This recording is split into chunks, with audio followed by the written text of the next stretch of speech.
Alrighty, so hello everyone, and thank you for joining us for today's webinar. We are here today to talk about the 2025 Medicare Physician Fee Schedule Final Rule and Rural Health Clinic Impacts.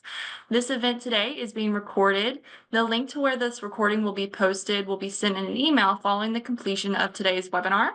My name is Chesney Sumner. I'm a program specialist with the National Rural Health Resource Center who is providing this webinar today.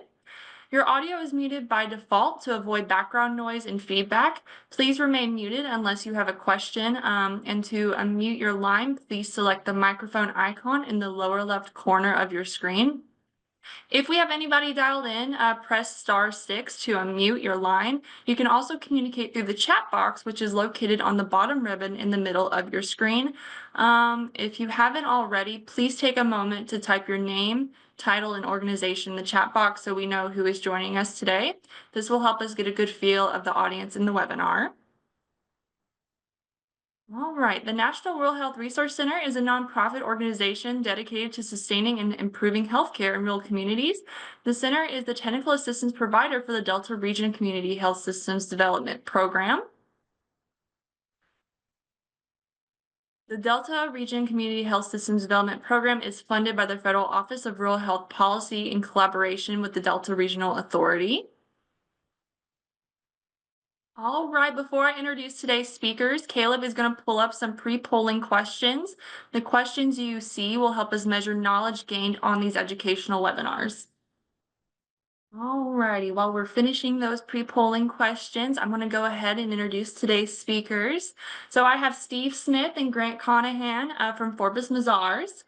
Steve is a member of the Healthcare Performance Improvement Practice Unit and serves as the practice unit's lead for rural healthcare performance improvement.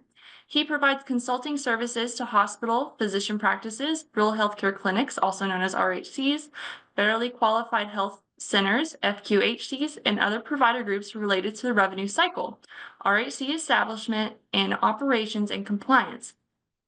Grant is a member of the Healthcare Performance Improvement Unit and serves as the leader for rural healthcare performance improvement. He provides consulting services to hospitals, physician practices, rural healthcare clinics, federally qualified health centers, and other provider groups related to revenue cycle performance, operations, RHC establishment, and compliance. So now I will turn it over to our speakers to get us started. Steve and Grant, thank you so much for being here. Sounds great. Thank you, Chesney. Appreciate the introduction and seeing a lot of familiar names on the screen for folks that are in. So for those that I've had the pleasure to meet before, good to see you again, or at least have you hear me again. For those I haven't met yet, certainly great to be working with you. Look forward to working with you in the future. And hopefully we can get a lot of good information out to everybody here today.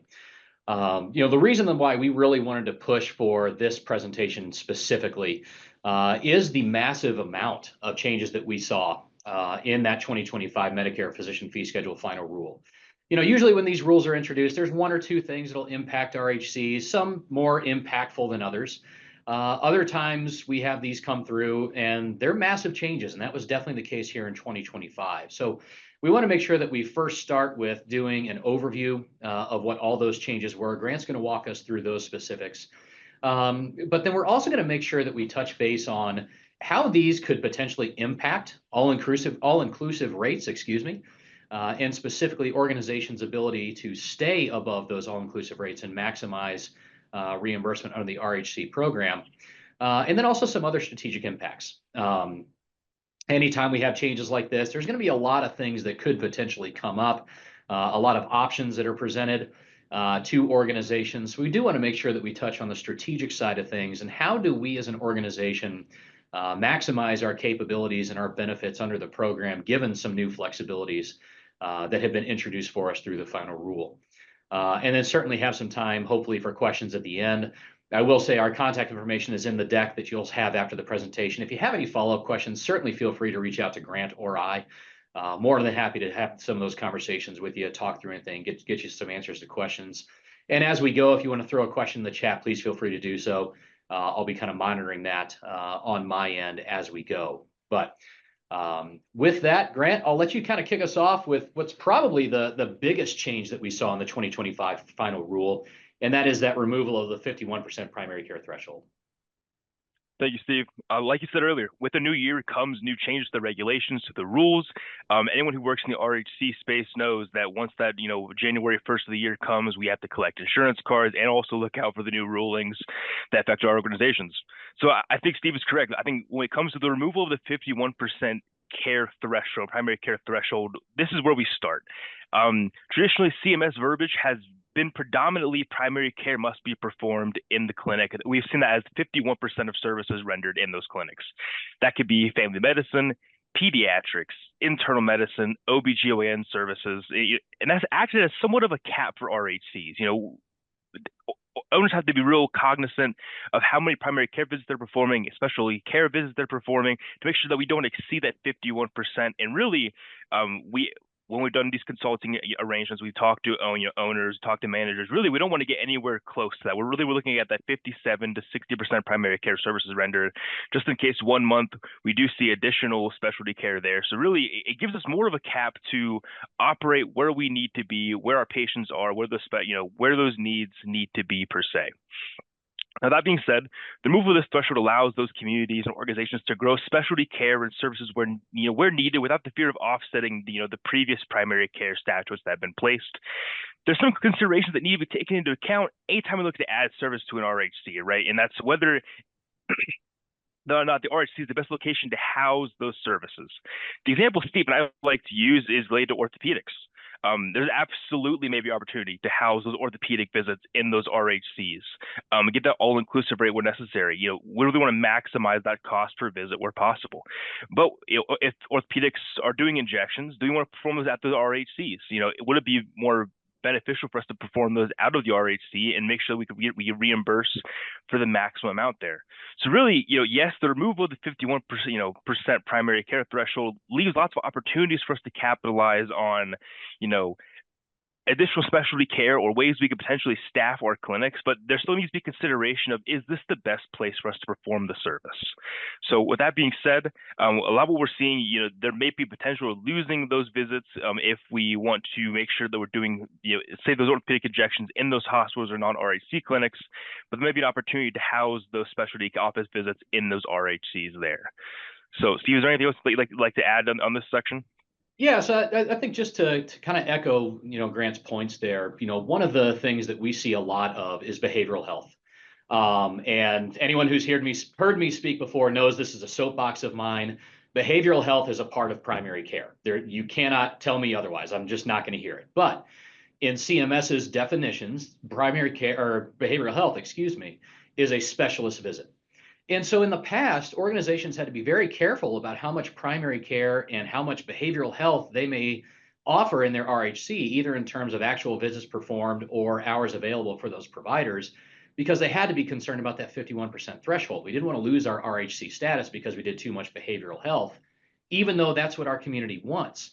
I would say at least 8 times out of 10, if we reviewed a community health needs assessment, one of the things that the communities are asking for is additional behavioral health care.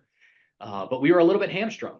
And so now we do have that ability to offer more of those services in that setting. But to Grant's point, we have to be very careful about which services that we are offering. We absolutely want to offer the services to our community, serve our community the best that we possibly can.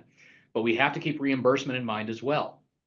So if we have procedures, or to Grant's point, joint injections, if those are going to be paid at $1,200, $1,500 if it was done in a hospital outpatient department, we really don't want those taking place in the RHC because we know we're going to be capped at whatever our all-inclusive rate is, whether that's statutory caps or a grandfathered rate.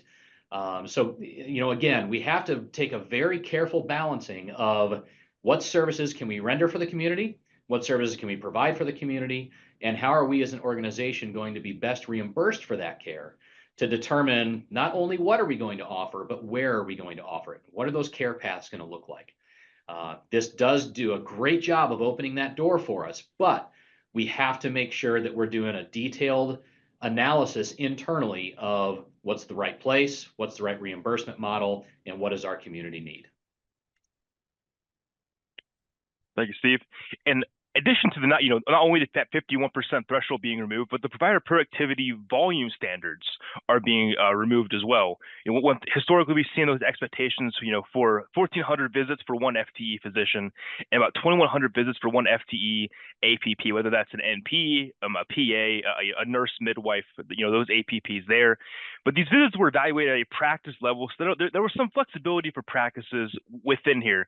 But again, part of the reason for these new rules, why they were established, is that all RHCs are eligible now for the upper payment limits, whether that's the clinic-specific gap for grandfather RHCs or the new national cap for new and independent RHCs. Making the traditional volume standards less important as a cost-controlling measure. For cost reports ending after December 31st, 2024, this applies. These mid-year cost reports, cost reports ending in May, June, July, that time period. This will not take effect until after the effective January 1st, 2025 date there. Now, this may present numerous opportunities to expand care in the behavioral health space, like Steve mentioned earlier, and in the specialty care space. One thing that we've seen a lot is, like Steve mentioned, behavioral health with the new telehealth visits that we can discuss later. But really, this gives us a new opportunity to potentially evaluate how we are staffed in clinics as well. One thing we're looking at from a staffing standpoint is maybe we house specialty care office visits in those clinics throughout the week and then have them go elsewhere for the other time, throughout the week. So really understanding where we sit an FTA standpoint for RHCs, putting providers in places that wanting to maximize the reimbursement, as well as having those visits, be performed where they can maximize their reimbursements as well. Really, it's all about where can we find the best place for those providers to see patients, where to see patients, and really examine from a marginal standpoint where the best place is for our organization. It may be different per provider. One thing as we talked to a lot about providers about where they want to see their patients. They don't want to drive too far. Can we locate them best to an RHC that's local? Even if we can get them out to a clinic once or twice a week or a couple of times a month, that may be valuable for the all-inclusive rate. So really understanding from a margin standpoint for our own clinics, so how best can we staff our clinics, where can we staff them, and understand that this is a January 1st, 2025 rule. So cost reports ending in that mid-year do not apply here. I think it's one thing we want to highlight on this slide as well. But really maximize that cost per visit where we can, where we need to, for the best for our providers and our patients there. So Steve, is there anything else we want to add, particularly for this slide here?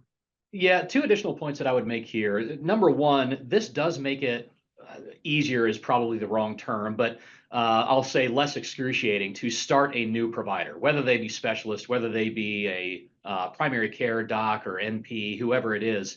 A lot of times when we bring a new provider on, getting their panel up and getting their productivity up to the level that we want it to be as an organization can be difficult. Obviously we're going to have our internal productivity standards that we want them to meet up with and achieve. But then we've also had these historical productivity measures that they have to be able to hit so that we don't have a decrease in the reimbursement on our cost report. This allows us to get rid of that piece. And so it does make bringing on a new provider a little bit easier in that if they do have a little bit of a ramp up period, the risk of a negative impact on the cost report has been removed. Now, again, we still want our providers to be productive. I don't want that to be misleading. We absolutely want our providers to be productive in whatever setting that they are in. But at least now we won't have that potential negative impact if they fail to meet those historical provider requirements that they certainly had. The other thing that I want to mention here is, accurately tracking where these providers are, where they're providing services in a given day or through a time study becomes incredibly important. We need to make sure that if they're in the RHC for 75% of their available hours, we're capturing 75% of their salaries and their benefits and all those things on our cost report, even though their productivity may not be there because maybe we just made this change and it's been slow to pick up in terms of volume. We definitely need to have an eye out for that. But, again, it just does make that much easier to have a provider change location or start a new service in a location, knowing that we at least have that level of flexibility. The key then internally is still to make sure that we're tracking the productivity of our providers. How are they doing compared to MGMA metrics? How are they doing compared to historical metrics? If we have them in there and it's been 6 months and we're seeing no turnaround, does that mean that we need to maybe rethink where we have that provider? Would they be better served somewhere else? All those things still need to be taken in consideration. So I don't want this to be a, hey, if your providers are non-productive, it's not a problem. That's definitely not the case. We need to make sure that productivity is there. But at least this does us the favor of removing that potential negative impact on the cost report should they be below and maybe the rest of the practice isn't able to make up their underage on their productivity level. So again, just that level of flexibility that I do want to make sure that we call out, but compare or package with that the need to continually evaluate the productivity of our providers throughout the practice to make sure everybody is where we need them to be. Thank you, Steve. And then, whenever we talk about the changes to specialty care or looking to add services to a clinic, managers, owners may look to say, hey, what can growth be? How can we maybe change our location? Can we retain our existing all-inclusive rate? What is some of these processes that go into relocating an existing RHC? And one thing we wanted to highlight were really this somewhat stays similar to what it has been, right? So one, the new location must meet all the location requirements. Just a quick rundown of what that is be located in an area defined by the U.S. Census Bureau as non-urbanized. Be located in an area currently designated with the Health Resources and Service Administration within the last 4 years as one of these primary care geographic health professional shortage area, those HPSAs, a primary care population group, HPSA, a medically underserved area, or a governor designated and secretary certified shortage area. So if we meet those four, or if we any of those four criteria, we could use that. We also have to post our operation days and hours. And I think when we do these engagements, the easiest way to do this we've seen is use that Am I Rural website. Type in the address you're looking to potentially move to, whatever it may be. But we're looking at does this area qualify? Is it somewhere that we can potentially move to qualify these requirements there? One thing we also wanted to highlight too is, as always, RHCs, organizations will need to cross their T's and dot their I's, because organizations are still eligible to lose their RHC status if they do potentially transition to those spots. So using that Am I Rural site, do I meet these requirements? Anytime we work in RHC, those certifications have to come through. We have to make sure that we're all good on our end. But that is what potentially, if we do move, we don't meet those requirements, we could lose our all-inclusive rate or RHC status.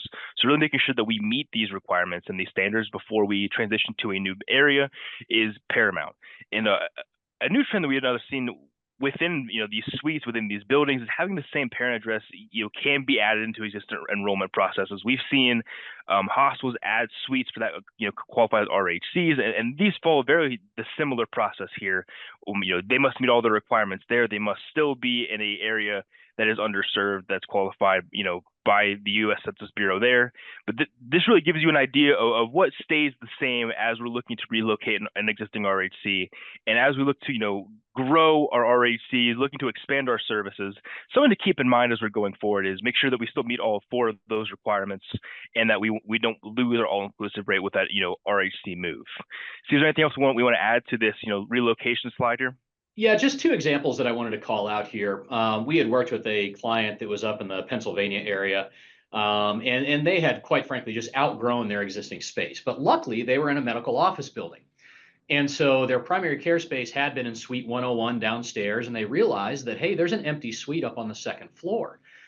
And because they did share that parent address, so 123 Main Street, and then Suite 101, Suite 202, whatever it may be, as long as that parent address is the same, you can actually add that additional suite to your existing enrollment, and you don't have to change your provider number. You likely aren't going to be required to do a survey.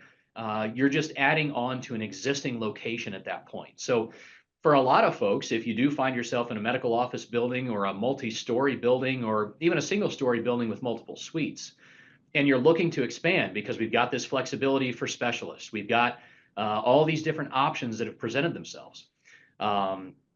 If you can add a suite to an existing enrollment, it makes the process much, much easier to go through. The other cautionary thing that I want to call out is, with all the change going on in Washington right now and the changes in staffing that we're seeing and everything that's going on, pay very close attention. Grant had mentioned the HPSA dates. So are you a primary care HPSA? That's number one. But number two is, has that HPSA been reviewed in the last 4 years? We've seen a lot that are getting very close to that 4-year period. And so I would be in contact with your state primary care association to see what their plans are for reevaluating HPSAs if it hasn't been done in, I would say, the last 3 years. Because what we don't want to have happen is we go to make a change and we either find out that, hey, the HPSA's actually changed. It's no longer a primary care HPSA. And if we make this move, we're not going to qualify as an RHC anymore. Or it's still listed that way, but it's more than 4 years old. And so if we put in an enrollment change, there is a chance that's going to get denied because it hasn't been reviewed within the last 4 years. So again, highly recommend reaching out to primary care associations as you review HPSA dates, just to make sure you're aware of what the plan is to get those updated, so that hopefully we can make sure if we make these changes, we don't run into any surprises towards the end. We've talked a lot about the caps, and so I do want to take a couple seconds here to talk about some strategic opportunities related to all-inclusive rate caps. So if you are a new rural health clinic, so you were either formed after 2020, or anybody that's forming now, or you're a provider-based rural health clinic, but you're provider-based to a hospital with greater than 50 beds, these are the caps that you're going to be subject to. And so in order to maximize your reimbursement, your cost per visit, as calculated on your cost report every year, has to be above what the annual cap is for that year. So in 2025, it needs to be above $152. For those that are provider-based to hospitals with less than 50 beds and had existed prior to 2020, you have your grandfathered rate, and that was established by your 2020 cost report, and it's going to go up by the Medicare Economic Index each year. Figure about 1 to 3%, usually somewhere in there, probably closer to the 1 to 2, but we'll just use 1 to 3 as an estimate. So you'll see that for those that are subject to the caps, they're going to get to that point too, but not until 2029. Up until then, they're going to continue to grow by that $13 per year. And so what that means is we have an ability, if we're under these cap rates, to really know what our target's going to be. I know my target for this year is $152. I know my target for next year is going to be 152 plus 13, and then plus 13 again. I know what I need to be shooting for to stay above in order to maximize my all-inclusive rate reimbursement. However, I do want to point out, we don't want to be so far over that cap amount if we can help it. If we can't help it, it is what it is. But if we can help it, ideally, we want to be in that maybe $5 to $15 range above our all-inclusive cap for a given year. And that's represented over in the graph here by the green line. So the black line is our all-inclusive rate. Again, we know what that's going to be every year, at least for now, until we get to Medicare Economic Index increases. So we know where we need to target to be if we want to shoot for that $5 to $15 above that year's cap. Now, the dashed red line shows that high cost per visit. That's really where we, if we can help it, don't want to be, because we have all of that cost that's going to be unreimbursed. And so do we have the ability to, trim our costs to make sure that we don't have so much unreimbursed cost for this specific RHC? But we definitely don't want to be at the solid red line, which is where we're coming in below our all-inclusive rate cap for a given year. And so in the table off to the right, we have this example where in 2025, our cap is $152. But when we did our cost report, it came in at $114. So for those 5,000 visits that were done by that rural health clinic, we actually have a revenue variance of almost $200,000 because we happen to come in below our cap. Now, I also want to point out that we don't want to add cost just to add cost if it's going to create cash flow concerns. So it may be that $114 is where we need to land. But if we're just talking about how costs are allocated to our rural health clinic, so again, are we just going to rotate more specialists through? Well, now we get to capture their salaries. We get to capture their benefits. And so we can get some additional costs without having additional cost outflow. We can potentially make that work. But again, I want to be very clear. I don't want folks to add costs just to add costs if it's going to create cash flow concerns. But if we have the ability to get to that $155, $160 cost per visit in this year, we're maximizing our reimbursement and we're not having a ton of uncompensated costs for that given year. Now, the other thing that I want to call out here is what this means for us in terms of organizational strategy is a continual review of at least estimates for where our cost per visit is going to land, hypothetically. We want to make sure that we don't, at year end or 1 month before our cost report is due, run the numbers and we find out that we're at $114 and we're almost positive we could have been at 160. So we needed to be doing periodic reviews, either internally, if you all do your cost reports yourselves, or if you just want to do the estimates internally, or involve your external cost report preparer to take a look at, what does this mean for me? Where am I slated to be right now? And if I run this 6 months through my fiscal year, and it looks like I'm going to come in at 114 as opposed to 152, do I have the ability to add some additional cost to my rural health clinic, either through real cost or through allocation of costs, so that I can maximize my opportunity? Again, I would like to do this on probably a quarterly basis. Monthly basis would be great, but I know that can be time intensive. So if we can at least do it on a quarterly basis, we have some idea where we might end up at year end, and we can pivot our plans if we need to make sure that we're maximizing our benefits. Again, what I don't want folks to do, especially if you're doing or working with an external cost report preparer, you submit them all your documentation. At this point, it's after fiscal year end. So there's really no chance to go back and update a lot of those costs, or there may not be. And again, you find out that you're at $114 compared to $152, and we've got some revenue variance that we definitely don't want to walk away from if we can help it at all. The same thing still is in place for the grandfathered rates as well, but the bogey is a little bit harder to calculate. Because again, we know that MEI is going to increase by 1 to 3%, somewhere in there. So we may not know exactly where that cap is ultimately going to end up for us. However, what we know is where we started, and we know it's going to grow by 1 to 3%. So if we can stay above our cap and every year add 1 to 3% on our cost per visit, we should be in good shape and have the ability to stay above our cap rate. Same calculation here. Our AIR for the year was $249 as a grandfathered RHC. But when we ran our cost per visit, we came in at $219. So again, for those 5,000 visits, we've got a revenue variance of about $150,000 for this hypothetical clinic. So again, if we did those quarterly periodic reviews, could we have found a way to add some additional cost to this rural health clinic? Or is 219 really the sweet spot for us in terms of cash flow and our expense structure? But again, if we now have the ability to rotate through more specialists in our rural health clinic, presents a great opportunity to add cost without necessarily having additional cost outflow in terms of real dollars for the organization. Now, certainly that needs to be, balanced with what's the impact going to be to the hospital's cost report. Those kinds of things will need to be modeled. But that's where working with either your internal or external cost report teams comes in critical.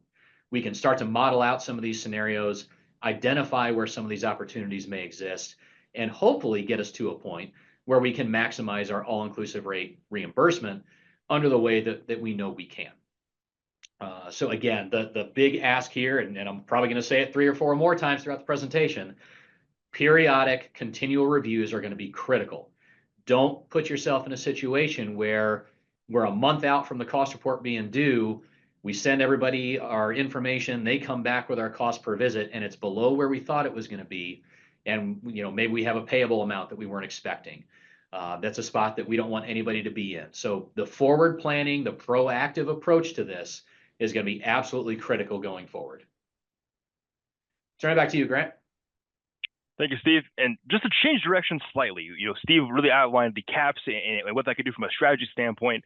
Really, we want to equip the clinics with as much information as we can for this forward planning. I think the next place to really start would be this chronic care management. Traditionally, since about 2016 or the last 8 years or so, RHCs have built that G0511, code for chronic care management, RPM, the general behavioral health and those GBHIs, community health, integration. Really, those 4, large codes for an individual code, with reimbursement hovering right around that $72 mark. It's based on an average of reimbursement amounts for CCM-related CPT codes. The feedback we've heard from RHC coders and owners was that the sheer amount of services being charged to this individual code led to a real lack of visibility about what was being charged. Since 2024, there's been, you've been able to charge that G0511 code multiple times in a month for patients who qualify. Again, Steve and I work a lot with these coders, these owners, people who actually work with the patients. And, yes, they do feel, it is a great opportunity to charge those codes, but at the same time, you have to get an additional co-payment. You need to reach out to those patients again. And it can be a difficult process or a tedious process for all parties involved. So really, effective July 1st of 2025, CMS is allowing RHCs to bill those individual CPT codes on that UB04 instead of that G0511 code. This does include time-based coding. It does include add-on codes as well. So really, it gives you a better way to see what you're charging, what services are being rendered at the time of service for those patients regarding these chronic care management services. This may lead to better visibility in what we're seeing, but I think a call out is important that it may result in increased or decreased reimbursement based on the actual CPT code billed. Again, that CPT code, that G0511, hovered about $72. There's going to be CPT codes that you're going to charge for time that are going to be under that $72 amount, as well as there's going to be times where it's going to be over. So really, I mentioned this earlier, anytime an RHC regulation is involved, it comes down to dotting our I's, dotting or crossing our Q's, whatever it may be, to see if we're being reimbursed the way that we're supposed to be. With the removal of the G0511, it does give us opportunities, it may give us opportunities to increase reimbursement for those visits that do qualify for additional reimbursement, but it also leaves us potentially to see decreased reimbursement for those visits that we don't see as much time with our patients. So really, it isn't necessarily a win-win, but it could be a win for the patients that we need to dedicate that time to, as well as that rule that we could still see them multiple times in a month is there. So it really gives us more flexibility to see the patients where they need to be seen in a way that best suits their needs as well. So really, the removal or the addition of these CPT codes gives us a lot more flexibility to charge what we're the services that are actually being rendered here for. So, Steve, is there anything else we want to add? In this section that we do highlight, this is effective July 1st, 2025. So it is not in effect yet, but as we are approaching that middle year, it's something to look forward to, something to prepare our RHC coders and owners for as well. Yeah, just on the timing of things, again, with so much going on in Washington right now, we're watching this very closely. CMS is going to have to rebuild their systems to allow for RHCs to be able to bill for these individual CPT codes. And so that's going to take programming time. That's going to take testing time. That's going to take a lot of personnel time. With all those changes that are going on, I think there is a risk that this gets pushed back a little bit. Again, we're going to be watching this very closely. I know organizations like NRHA and the NARHC are watching this very closely as well to see, is that going to be delayed? Is it going to be able to go forward as is? But this is one area where I would recommend reaching out to any of your vendors involved in the billing or medical record process to make sure they have the ability to process this change.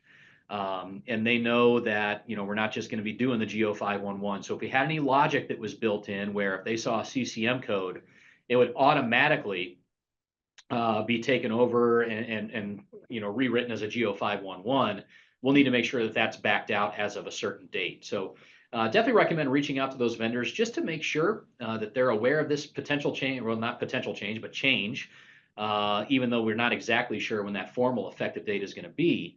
And make sure that they're prepared for that as well as your internal staff.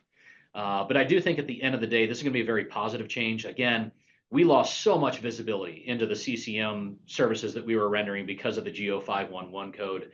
We'll have a much better sense now from a reporting standpoint on what specifically we're doing for our patients for CCM. So again, I think it's a very positive change. It just remains to be seen when specifically this is going to take effect. Thank you, Steve. And in the line of additional changes to reimbursement, one thing we want to highlight is the payment for preventative vaccine costs. Currently, Medicare preventable vaccines, your pneumos, your flus, your COVID-19s, they're reimbursed at 100% of reasonable costs, and this usually comes as a lump sum on those cost reports.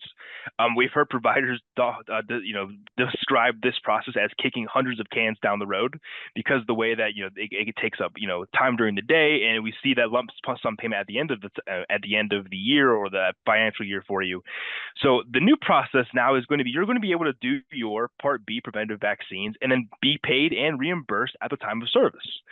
This does a couple things, and the new ruling allows the bill to be reimbursed at time of service. What we're seeing there is that you can now do the service, have it be paid, have it be billed in a timely fashion instead of receiving that giant lump sum payment at the end of that cost reporting year. What we're seeing is, this may result in increased cash flow, seeing that those bills and those reimbursements up front more quickly, but also improves the timeliness for those payments. We're taking time to do these vaccines, we're taking time to do these preventative measures. Let's get paid for it now instead of, whenever we have to do it down in the future. Whether that, now we can have providers take the time to do these vaccines and see the reimbursement to that as well. So really, this is just a change to when this is being paid out, when this is, is doing these vaccines. Now, the unadjusted reimbursements usually for vaccines have been sitting around that $33 for your flu, your pneumo, your Hep B's, and that COVID-19 reimbursement really sits around $44 with those unadjusted rates without those geographic changes there. But really, this gives us more time to get that cash in and to receive that reimbursement for those vaccines there. So, Steve, is there anything else you want to add to about this change to the preventative vaccine costs? Yeah, again, another very positive change that we're seeing here. I think this will provide at least some cash flow support for organizations that are providing these much needed services for their communities. So very glad to see that come through. But again, the effective date is where we're kind of watching to see, okay, is this going to hit or is it not? Again, this is a system change for CMS. They're going to have to go through that process and get formal guidance out on how we need to bill for these services. What form are they going to be billed on, in what manner, what codes, all those kinds of things are going to have to be issued. So again, we're watching this closely to see what kind of changes are made to this timeline. Also looking for formal guidance on specifically the technical components of how this is going to be billed and what that's going to look like and how we need to proceed. But again, a very positive change in that we're still going to be made whole at the end through the cost report. There's going to be a true up. So we're not going to be out anything, but we at least get to proactively bill for at least a portion of the service to get some of that reimbursement back in the door and not have to wait for the cost report settlement. Now, what that also means is for organizations that have budgeted a certain amount for cost report reimbursement may need to decrease some of that reimbursement if they're going to be proactively billing some of this, and that's going to come through regular revenue cycle functions. If annually you've always had a receivable from Medicare based on your cost report, there is a potential, and I would say maybe even a likely potential that reimbursement may be decreased slightly because of this change. So from a budgetary standpoint, make sure you have a sense of what does this historically look like, and if that is going to be put in place in July of this year, what could that mean for us in terms of a potential decreased payback from Medicare because of this change and because we're going to be paid proactively for some of these services. Thank you, Steve. And we talked a good amount today about what has changed. I think where we can kind of end this place really is what's going to stay the same. The continuation of these telehealth flexibilities was something that was on the books at the end of last year as being up in the air. And with the new schedule coming out, we know that these telehealth flexibilities have been extended through December 31st of this year, 2025. This means RHCs may continue to bill and be reimbursed for telehealth services using that G2020 or that 2025 code and be paid in accordance with their special payment rate. One thing to note here is that non-mental health encounters should not be counted in these RHC visit counts. However, those mental health services provided by telehealth are still eligible for the all-inclusive rate payment. CMS has waived the occasional in-person requirement on the books as well through December 31st, 2025. So really, getting these mental health telehealth visits is going to be paramount because one, we're getting the all-inclusive rate. So if it's a possibility for the organization that we're doing this, we're going to continue doing that process through 2025. This allows organizations to continue focusing on getting patients the care they need where they need it. One thing we've seen and have discussed with clients all over the country is having telehealth visits be a way to communicate with patients that may have transportation issues, who are injured, who are elderly, that can't get out. Some care may be better than no care. So really get to the patients where they are and where they need it, knowing that the rules have been extended, through that December 31st, 2025 time. Again, the continuation at the end of the year there's real opportunity to capitalize on some of these mental health services, some of these visits that we could do for these providers. So it might just be a way to get the providers who are low on volume, additional volume where they need to, if there's time throughout the day, or if there's a provider with low volume, it may be an opportunity to have those providers bring their productivity up in a way there. But really, it's more of a continuation of what we have been doing these last few years since the COVID-19 pandemic. It was just extended through the rest of the year. So again, our view in this is that it may be an opportunity for mental health services to be performed at the all-inclusive rate, as well as an opportunity for those providers to see that additional encounters and productivity there. See, is there anything else that we want to add to this telehealth flexibility slide here? No, only that there's been a lot of concern about what is this going to mean long term. They keep kicking the can down the road. At some point, are they going to be willing to step up and say, "Hey, we're going to make telehealth, final, and this is just going to be a thing going forward"? I think we're getting closer, and I really, really wish that they would allow medical telehealth to be paid at the all-inclusive rate, because it is being done by our RHC providers, just like they're allowing with mental health. But it has taken them a minute to get there. The one thing I will say is, and look, I've tried to predict what's going to happen in Washington. I've been wrong probably every time, so take this with a grain of salt. But telehealth has been shown to be a very high quality way to provide care, especially when transportation issues arise, which we know they do in rural all the time. So I am confident that at some point we're going to get to a point where maybe it's just mental health telehealth. It's allowed to say, yes, this is going to be paid at the all-inclusive rate, and that's just going to be the way that we do things. It'll end up in the Medicare policy manual, and we'll go forward. And we don't have to worry about this. Hey, we're good through the end of the year anymore. At some point, I do think that we're going to get to that point. It's just a matter of what does that look like, and where do we go. But this really is a case where I don't think they can put the genie back in the bottle. It's shown, telehealth has, that is, to be a way to provide quality care for a lot of our patients that may have transportation issues that just may end up no showing an appointment. It's shown its value. It's one of the few good things that came out of COVID, as we saw the capabilities for telehealth and how it can benefit our communities. And so I am hopeful that at some point we stop having to worry about, this is good through the end of the year, and then we see what the physician fee schedule final rule says, and are we good for another year? I do think we're going to get to a point where we're going to get it finalized, but remains to be seen, and we'll have to see how Washington progresses. So we've talked about a lot of the changes and a lot of the flexibilities that are now allowed to us, or will be allowed to us in the future if and when system changes are finalized. So, what does this mean for us as organizations? And really, there's a few different things here that I do want to make sure that we touch on before we get to some Q&A time. And the first is that ability for us to allow specialists to practice more often in our RHC. It just makes sense. We provide more care to the communities that we serve in a location that they're already aware of. Now, for us organizationally, that means a lot of different things. We have to, number one, make sure that we have a good accounting for what kind of staff time is being utilized for these additional services, if we're going to implement them. Are we capturing the applicable salaries for our providers, benefits for our providers, in a percentage allocation that is equal to the amount of time that they spend or are available to see patients in the rural health clinic versus another care setting, freestanding clinic, hospital round, whatever it is? We have to make sure that we have a way to accurately track how much time these providers are available to see patients in our RHC, so we can accurately account for that time. Same thing for any of our other B1 stats. Is the hospital providing laundry services for the RHC, and are we getting an allocation there? Any kind of administrative time, and are we getting that allocation? Very carefully work with your rural health clinic, or your cost report, provider, internal or external, to make sure that we have a good allocation of our B1 stats, that we have a good feeling about how the costs are getting allocated to our RHCs. Take a look at any CHNAs that have been done. And if they're asking, if the community that is asking for behavioral health or more orthopedics or cardiology, whatever it may be, do we have the ability to incorporate those services into our rural health clinic? So again, they can come to a location that they're already aware of, that they've become familiar with, and can we capture more of those costs? Because ultimately, that gives us that greater opportunity to stay above our all-inclusive rate caps each year. Now, I don't want staying above the caps to be the only factor in this decision-making process.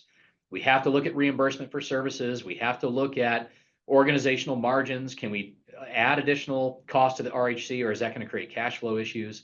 All those things have to be taken into consideration. But we at least have the flexibility now to provide more and more of these services in that RHC setting.